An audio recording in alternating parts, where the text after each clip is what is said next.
வணக்கம் பிரபுகளே, எப்படி இல்லமாக இருக்கிறீர்களா? மீண்டும் ஒரு காணொலியில் உங்களை சந்திப்பதை ஏற்று மற்ற மகிழ்ச்சி கொள்கின்றேன். புலர்ந்திருக்கின்ற பொழுது நல்ல பொழுதாக இருக்க வேண்டும் என்று எல்லோருக்கும் பொதுவான இறைவனை பிரார்த்தித்துக் கொண்டு இன்றைய காணொலிக்குள் பெறலாம் என்று இருக்கின்றேன். இன்றைக்கும் பல பேசு பொருட்கள் இருக்கின்றன. கொழும்பு பகுதியிலே பாரிய ஆயுத கிடங்கு ஒன்று மீட்கப்பட்டிருக்கிறது. இதன் பின்னணியில் பல்வேறுபட்ட பாதாள உலக குழுவினர் சம்பந்தப்பட்டிருக்கிறார்கள் என்று சொல்லப்படுகிறது. அதே வேளையில் 2 இடங்களில் இடம்பெற்ற விபத்து ஒன்றிலே 5 பலியாகி இருக்கிறார்கள். இதிலே 3 சிறுவர்கள் உள்ளடங்குகிறார்கள் என்றும் தெரிவிக்கப்பட்டிருக்கிறது. அதே வேளையிலே இலங்கையை இப்பொழுது ஆக்கிரமித்திருக்கின்ற மற்றொரு பிரச்சனையாக மாறியிருக்கிறது. யாழ்ப்பாணத்திலே கைது செய்யப்பட்டிருக்கின்ற ஒரு சொல்லிசை கலைஞரின் பிரச்சனை. அவை தொடர்பாகவும் ஆராயப்போகிறோம். அதே வேளையில் யாழ்ப்பாணம் பல்கலைக்கழக முகாமைத்துவ வணிக பீடத்தில் அமைக்கப்பட்டிருந்த வெசாக் வெளிச்ச வீடுகள் உடைக்கப்பட்டமை பெரும் அரசியலாக்கப்பட்டு வருவது தொடர்பாக இப்பொழுது முகாமைத்துவ பீடாதிபதி ஒரு தகவலை வெளியிட்டிருக்கிறார். அவை தொடர்பாகவும் ஆராயப்போகிறோம். வாருங்கள், முழுமையான காணொலிக்குள் செல்வோம். யாராவது சப்ஸ்கிரைப் பண்ணாமல் காணொலியை பார்க்குறீங்கன்னு சொன்னால் தயவுசெய்து சப்ஸ்கிரைப் பண்ணி போட்டு காணொலியை பாருங்கள். இந்த காணொலி உங்களுக்கு பிடித்திருக்குமாக இருந்தால் உங்களது சமூக வலைத்தளங்களிலே இவற்றை பகிர்ந்து கொள்ளுங்கள். சரி, இப்பொழுது முழுமையான காணொலிக்குள்ளே வரலாம். பெலியகுட குற்ற புலனாய்வு பிரிவினருக்கு கிடைத்த தகவலின் அடிப்படையில் தெமட்டகுட பகுதியில் அமைந்திருந்ததாக சொல்லப்படுகின்ற அடுக்குமாடி கட்டிடம் ஒன்று சுற்றி வளைக்கப்பட்டது. சுற்றி வளைக்கப்பட்ட இந்த அடுக்குமாடி கட்டிடத்திலிருந்து பெருந்தொகையான ஆயுதங்கள், உள்ளூர் தயாரிப்பு ஆயுதங்கள் மீட்கப்பட்டிருக்கின்றன. இவை தொடர்பான தகவல் இப்பொழுது வெளியாகி பெரும் பரபரப்பை ஏற்படுத்தி இருக்கின்றன. இவை தொடர்பாக தகவல்களை வெளியிட்ட குற்றப்புலனாய்வு பிரிவினர் என்ன தெரிவித்திருக்கிறார்கள் என்றால், இந்த வீடு அண்மையில் தான் வாடகைக்கு பெறப்பட்டிருக்கிறது என்றும் 2 தளங்களை கொண்ட இந்த மாடியில் 2வது தளத்திலே இந்த ஆயுதங்கள் பதுக்கி வைக்கப்பட்டிருக்கின்றன என்றும், உள்ளூரிலே தயாரிக்கப்பட்ட ஆயுதங்களாக இருந்தாலும் இவை T56 ரக துப்பாக்கிகளின் ரவைகள் இவற்றுக்கு பொருந்தக்கூடிய வகையிலே இந்த துப்பாக்கிகள் தயாரிக்கப்பட்டிருக்கின்றன என்றும், இலங்கையிலே கண்டுபிடிக்கப்பட்ட ஆயுத கிடங்குகளே இது மிக மிக பெரியதாக இருப்பதாகவும் தெரிவிக்கப்பட்டிருக்கிறது. இந்த ஆயுத கிடங்கு கைப்பற்றப்பட்ட வேளையில் அங்கிருந்த 2 இளம் ஜோடிகள் தப்பி இருக்கிறார்கள் என்றும், அவர்கள் தொடர்பான தகவல் தெரிந்தவர்கள் பேலியகுட போலீஸ் நிலையத்துக்கு தகவல் தருமாறும் அறிவிக்கப்பட்டிருக்கிறது. அதே வேளையில் கைப்பற்றப்பட்ட இந்த ஆயுதங்கள் பாதாள உலக குழுவினரின் தேவைகளுக்காக பதுக்கி வைக்கப்பட்டிருந்தன என்றும், அவர்களுக்கு தேவை ஏற்படுகின்ற போது இவை வழங்குவதற்கு தயார் நிலையில் இருந்தன என்றும் தெரிவிக்கப்பட்டிருக்கிறது. அதே வேளையில் 1 கோடிக்கும் அதிகமான 1 லட்சம் போதைப் பொருட்களும் இந்த இடத்திலிருந்து கைப்பற்றப்பட்டிருக்கின்றன என்றும், 4 இந்த இடத்திலே கைது செய்யப்பட்டிருக்கிறார்கள் என்றும் போலீஸ் தரப்பால் தெரிவிக்கப்பட்டிருக்கிறது. இவை யாவும் தெமட்டகொட பகுதியைச் சேர்ந்த ஒருவருக்கு சொந்தமானது என்றும், வெளிசர சிறையிலே தடுத்து வைக்கப்பட்டிருக்கின்ற தெமட்டகொட சமிந்த என்பவரின் மகனுக்கு சொந்தமான ஆயுதங்களாக இவை இருக்கலாம் என்பது போன்றும் ஆரம்பகட்ட விசாரணைகளில் தெரிய வந்திருப்பதாக தெரிவிக்கப்பட்டிருக்கிறது. என்னதான் பாதாள உலக குழுவை முடக்குகின்ற செயற்பாட்டை அரசாங்கம் மேற்கொண்டு வந்தாலும், இவ்வாறாக வெளிநாடுகளிலே தங்கியிருந்து இந்த பாதாள உலக குழு செயற்பாடுகளும் ஆயுதங்கள் தயாரிக்கின்ற செயற்பாடுகளும் கொள்ளைகளும் இலங்கையில் அதிகரித்த வண்ணம் தான் இருக்கின்றன என்பதற்கு இதுவும் ஒரு எடுத்துக்காட்டாக மாறியிருக்கிறது. அதே வேளையில் இந்த தெமட்டகொட சமிந்தவின் மகன் துபாயில் இருக்கிறார் என்பது போன்று இப்பொழுது தகவல்கள் தெரிவிக்கப்பட்டிருக்கின்றன. எனவே துபாயில் இருந்து கொண்டு இவர் இந்த ஆயுத கிடங்கை பராமரித்திருக்கிறார் என்பது போன்று தெரிவிக்கப்பட்டிருக்கிறது. எனவே இப்பொழுது போலீசார் அந்த இடத்திலிருந்து தப்பிச் சென்றார்கள் என்று சொல்லப்படுகின்ற 2 இளம் சோடிகள் தொடர்பான தகவலை இப்பொழுது கேட்டிருக்கிறார்கள். எனவே அவை தொடர்பான தகவலை போலீசாருக்கு வழங்கி உதவுமாறும் இப்பொழுது கேட்கப்பட்டு இருக்கிறது. இலங்கையிலே பல்வேறுபட்ட விபத்துக்கள் இடம்பெற்று வருகின்றன. அந்த வகையிலே 2 இடங்களில் இடம்பெற்ற விபத்துகளிலே 3 சிறுவர்கள் பலியாகி இருக்கிறார்கள் என்கின்ற பரிதாபகரமான செய்தி இப்பொழுது கிடைக்கப்பெற்றிருக்கிறது. என்னவென்று சொன்னால், நாவலப்பட்டி பகுதியிலே வீதியோரத்தில் நின்ற ஜூப்கலிஸ்டஸ் மரம் ஒன்று, இந்த மரம் வயது முதிர்ந்த மரமாக இருக்கிறது. இவற்றை இந்த இடத்திலிருந்து அகற்ற வேண்டும் என்று பல்வேறுபட்ட கோரிக்கைகள் விடுக்கப்பட்டிருந்த போதும் அந்த மரத்தை அகற்றுவதற்குரிய நடவடிக்கைகளை யாரும் எடுக்கவில்லை என்று தெரிவிக்கப்பட்டிருக்கிறது. இந்த நிலையில் இந்த மரம் முறிந்து வீதியால் சென்ற ஒரு முச்சக்கர வண்டி மீது விழுந்திருக்கிறது. அந்த முச்சக்கர வண்டியிலே பயணித்தார் என்று சொல்லப்படுகின்ற பாடசாலை மாணவன் உட்பட அவரது தாய் மற்றும் ஒரு பெண்ணும் பரிதாபகரமாக உயிரிழந்த சம்பவம் ஒன்று நாவலப்பட்டி பகுதியிலே பெரும் பரபரப்பை ஏற்படுத்தி இருக்கிறது. மற்றொரு சம்பவம் மயிலம்பட்டி பகுதியிலே ஒரு முச்சக்கர வண்டியிலே பயணித்து கொண்டிருந்த 2 வயது மற்றும் 2 மாதங்களான 2 சிறுவர்கள் பரிதாபகரமாக உயிரிழந்திருக்கிறார்கள். சொகுசு ரக வாகனம் ஒன்று வீதியால் சென்ற வாகனம் ஒன்றை முந்தி செல்ல முற்பட்ட வேளையிலே இந்த நேரெதிரே வந்த முச்சக்கர வண்டியோடு விபத்து ஏற்பட்டிருக்கிறது என்றும், அந்த முச்சக்கர வண்டியில் பயணித்த 2 சிறுவர்கள் தனது தாயாரோடு இவர்கள் பயணித்துக் கொண்டிருக்கிறார்கள். அந்த 2 சிறுவர்களும் அந்த இடத்திலே கொல்லப்பட்டிருக்கிறார்கள் என்கின்ற பரிதாபகரமான செய்திதான் இன்று பெரும் பரபரப்பை ஏற்படுத்தியிருப்பதாக தெரிவிக்கப்பட்டிருக்கிறது. சரி, இவை இப்படி இடம்பெற்றுக் கொண்டிருக்கின்ற இந்த காலகட்டத்திலே யாழ்ப்பாணம் பல்கலைக்கழகத்திலே இடம்பெற்ற ஒரு சம்பவம் பெரும் பரபரப்பை ஏற்படுத்தியிருக்கிறது. யாழ்ப்பாணத்தில் அமைக்கப்பட்ட முகாமைத்துவ வணிக வீட வளாகத்திலே அமைக்கப்பட்டிருந்த வெசாக் வெளிச்ச வீடு இவை இனம் தெரியாத விசமிகளால் அடித்து நாசமாக்கப்பட்டிருக்கின்றன. முகாமைத்துவ வணிக வீடத்தின் மதிலேறி வந்த 2 நபர்களால் இவை அடித்து நொறுக்கப்பட்டிருப்பதாக தெரிவிக்கப்பட்டிருக்கிறது. இவை தொடர்பாக வணிக பீடத்தின் பீடாதிபதி கங்காதரன் ஒரு அறிக்கை ஒன்றினை விட்டிருக்கிறார். அதாவது இந்த பல்கலைக்கழகத்திலே சகல மாணவர்களும் ஒற்றுமையாக தங்களது கலை கலாச்சார விழுமியங்களின் அடிப்படையிலே கல்வி கற்று வருகிறார்கள். தங்களது கலை கலாச்சார விழுமியங்களை ஒழுகுவதற்குரிய அனுமதிகள் பல்கலைக்கழகத்தால் வழங்கப்பட்டிருக்கின்றன. இப்படி இருக்கின்ற சமயத்தில் இந்த வெசாக் கொண்டாட்டம் தொடர்பாக அவர்கள் முறையான அனுமதி பெற்றே அந்த நிகழ்வு அங்கே இடம்பெற்றதாகவும் நள்ளிரவு தாண்டியும் அந்த நிகழ்வு அங்கே இடம்பெற்று சுமூகமாக நிறைவு பெற்றதன் பின்னணியில் இனம் தெரியாத இருவர் 10:30 மணியளவில் மதிலேறி உள்நுழைந்து அந்த வெளிச்ச வீட்டை உடைத்திருக்கிறார்கள் என்பது போன்று தெரிவிக்கப்பட்டிருக்கிறது. இதன் பின்னணி தொடர்பாக பல்வேறுபட்ட தகவல்கள் இப்பொழுது வெளிவர ஆரம்பித்திருக்கின்றன. என்னவென்று சொன்னால், யாழ்ப்பாணத்திலே சுமூகமான முறையிலே மக்கள் வாழ்ந்து வருகிறார்கள்.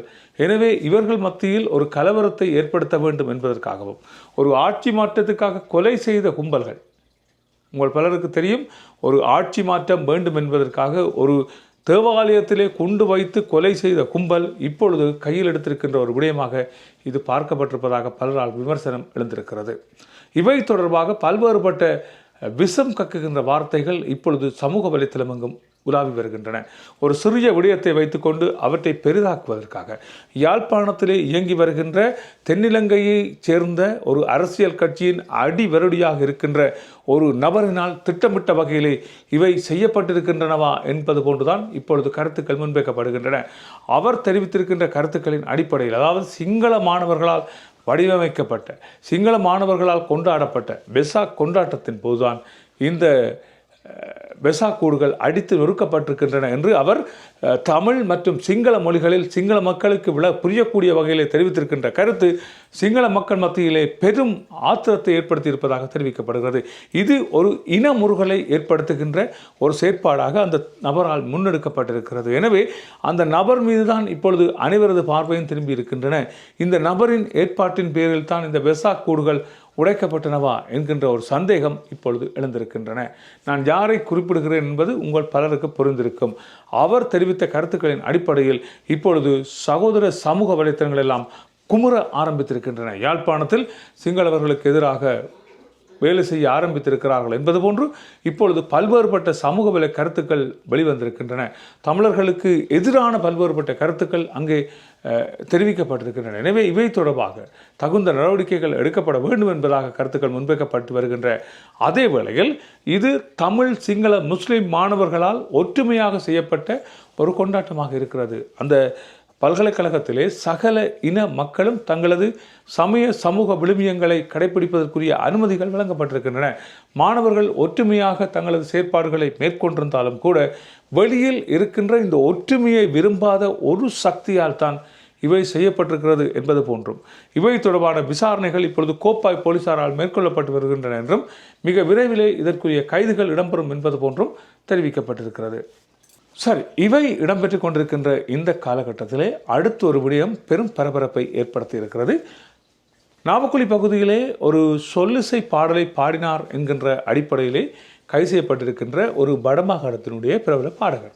இவர் பாடிய அந்த பாடல் தமிழீழ விடுதலை புலிகளை மீளுருவாக்கம் செய்வதாக அமையப்பெற்றிருக்கிறது. இது யாழ்ப்பாணத்திலிருந்து பாடல்களை பாடி வருகின்ற சொல்லிசை பாடகர் மத்தியில் பெரும் அதிர்ச்சியை ஏற்படுத்தி இருக்கிறது. இவராக இருக்கட்டும் அல்லது மற்றும் ஒரு சில சொல்லிசை பாடகர்களாக இருக்கட்டும், அவர்கள் தெரிவித்து வருகின்ற சொல்லிசை வசனங்கள் விடுதலை புலிகளை மீளுருவாக்கம் செய்கின்றன என்பது போன்று கருத்துக்கள் தெரிவிக்கப்பட்டு இந்த கலைஞர் இப்பொழுது கைது செய்யப்பட்டிருக்கிறார். பயங்கரவாத தடுப்புச் சட்டத்தின் கீழே அவர் கைது செய்யப்பட்டிருக்கிறார். தமிழீழ விடுதலை புலிகள் காலத்தில் பல்வேறுபட்ட பாடல்கள் வெளிவந்திருந்தன. அதாவது விடுதலை புலிகளது வீரங்கள் சொல்கின்ற பாடல்கள், அதே வேளையில் இடம்பெயர்வுகளை சித்தரிக்கின்ற பாடல்கள், மனித வாழ்க்கையை சித்தரிக்கின்ற பாடல்கள், தமிழர்கள் அனுபவிக்கும் துன்பங்களை சொல்கின்ற பாடல்கள் என்று பல்வேறுபட்ட பாடல்கள் வந்த வண்ணம் இருந்தன. புரட்சி பாடல்கள் என்று சொல்லி ஒரு சில பாடல்களும் இருந்தன. தென்னிந்திய பாடல்களை மட்டுமே பாடி வந்த கலைஞர்கள், அதாவது இலங்கையில் இருக்கின்ற எங்கள் தமிழ் பேசுகின்ற கலைஞர்களுக்கு இந்த பாடல்கள் ஒரு உந்து சக்தியாக அமைந்தன.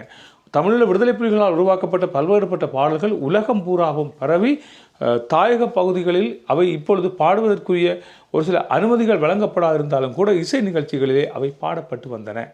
இப்படி இருக்கின்ற சமயத்திலே இந்த சொல்லிசை கலைஞூடாக ஒரு கருத்து மக்கள் மத்தியிலே விதைக்கப்படுகின்றது என்பதை புரிந்து கொண்ட ஒரு சில விசமிகள் இந்த பாடல்கள் தொடர்பான தகவலை இலங்கை அரசாங்கத்துக்கு அறிவித்திருக்கிறார்கள். எனவே அவை தொடர்பாகத்தான் போலீசார் விரைவான நடவடிக்கைகளை மேற்கொண்டிருக்கிறார்கள் என்பது போன்று கருத்துக்கள் தெரிவிக்கப்பட்டிருக்கின்றன. எனவே ஒரு பாடல் எவ்வாறு மக்கள் மத்தியிலே பிரபலம் பெற்றதோ அந்த பிரபலத்தின் அடிப்படையிலே அந்த கலைஞன் இப்பொழுது கைது செய்யப்பட்டிருக்கிறார். பயங்கரவாத தடை சட்டம் தமிழர்களுக்கு எதிராக பாவிக்கப்பட்டிருப்பதாக மற்றும் ஒரு சம்பவம் உணர்த்தி இருக்கிறது. என்னதான் மாற்றங்கள் வந்தாலும், என்னதான் அரசாங்கங்கள் மாறினாலும், தமிழர்கள் என்று வருகின்ற வேளையில் இரட்டை முகம் கொண்டு அரசாங்கம் பார்க்கிறதா என்பது போன்ற கருத்துக்கள் இப்பொழுது சமூக வலைத்தளம் எங்கும் பரவ ஆரம்பித்திருக்கின்றன. ஒரு சொல்லிசை கலைஞர் அவர் பாடிய அந்த வசனத்துக்காக அவர் கைது செய்யப்பட்டிருக்கிறார். விடுதலை புலிகளை இவர் மீளுருவாக்கம் செய்கிறார் என்று வருகின்ற வேளையில் உண்மையிலேயே அது விடுதலை புலிகளை மீளுருவாக்கம் செய்கின்ற ஒரு செயற்பாடாக இருக்கிறதா என்பது தொடர்பாக ஆராயப்பட வேண்டிய ஒரு தேவை இருக்கிறது. பாடல் மூலமாக விடுதலை புலிகளை மீளுருவாக்கம் செய்ய முடியுமா என்கின்ற கேள்வியும் இப்பொழுது எழுந்திருக்கிறது. இவை தொடர்பாக எப்பொழுது தங்களுக்கு சந்தர்ப்பம் கிடைக்கும், இவை தொடர்பாக கருத்துக்களை வெளியிடலாம் என்று காத்திருந்தது போன்று இன்றைய தினம் நாமல் ராஜபக்ச தனது ட்விட்டர் தளத்திலே ஒரு கருத்தை வெளியிட்டிருக்கிறார்.